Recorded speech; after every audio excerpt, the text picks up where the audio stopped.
Broad City is the new Comedy Central show created by Abby Jacobson and Alana Glazer, based on their web series of the same name. The show is produced by Amy Poehler and has also spawned a new live tour. We here at Pretentious Film Majors have a lot of opinions on it. So, Caitlin, what do you think of Broad City? I personally really love it a lot. I think it's one of the best, new shows on TV right now. It's really refreshing, especially for women comedies, because I feel like they kind of get to do what women don't typically get to do on shows, like Girls. We'll get to that later. Typically, I feel like it's harder for women in comedy because there is a little bit of a stigma, and a lot of women who are big in comedy I like, but I don't particularly love. I'm loving this. I love Amy Poehler, so I'm glad that she's backing it because I think it's really, really good. But do you guys have a favorite episode?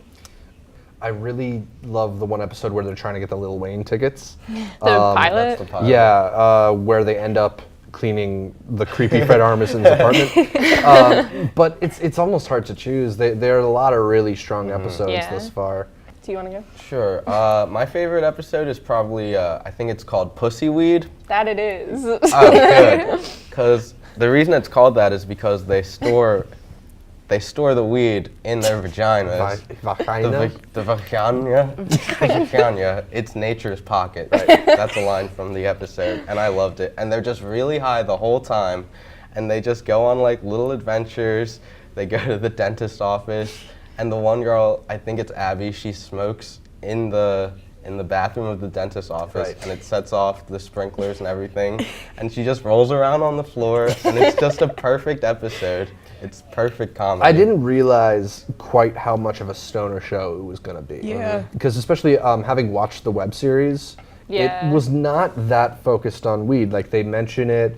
They smoke it in maybe one or two of them. I think one of the episodes is kind of like the second episode of Broad City, where it's Abby buying weed, and then they brought that into the Pussy Weed But episode. it seems like it's almost in every episode of the show. Because it popped up in the pilot, and I thought it was just going to be in the pilot, but it's just, all throughout. Not that I have a problem with it. It's almost like Workaholics in that way, where the drug use is a just very common part of their lives, and it seems like it's going to be kind of embraced by stoners, which is fun. And it's nice to get these two girls who are a much different voice on TV. I've described the show as girls for girls who don't like girls, because it's the complete opposite of this, hyper realistic, trying to take small little problems and turn them into big dramatic occasions. This is just struggling to have a fun life, I guess, and they're so silly and at funny. the same time, it's sort of realistic because they're not it's not a 3-camera sitcom where they walk in and there's a laugh track. It's got that, and it's girls living in New York, but it's also just completely ridiculous. Yeah, and their emphasis is on the comedy first, whereas I think the Lena Dunham show is at least trying to be realistic.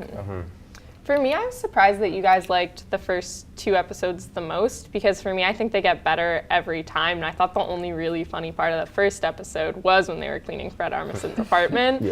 Otherwise, I was kind of worried about the show, and then I just thought it kept getting better and better. Is there anything that you think the show should improve on as it goes along? Well, it's nice that certain characters are starting to become recurrings. Although the 2 girls are definitely the focus of the show, and I like it best when it's about them, I really do like that Hannibal Buress is a recurring character. He popped up on their web series, and he's really funny. I just like him as a stand-up too. But aside from that, I'm just hoping that they don't overdo what they're doing. I don't want them to run their shtick into the ground. As long as they keep finding these quirky plots to go down and these interesting stories that I haven't really seen this kind of take on before, it's definitely going to stay one of the funnier shows on Comedy Central.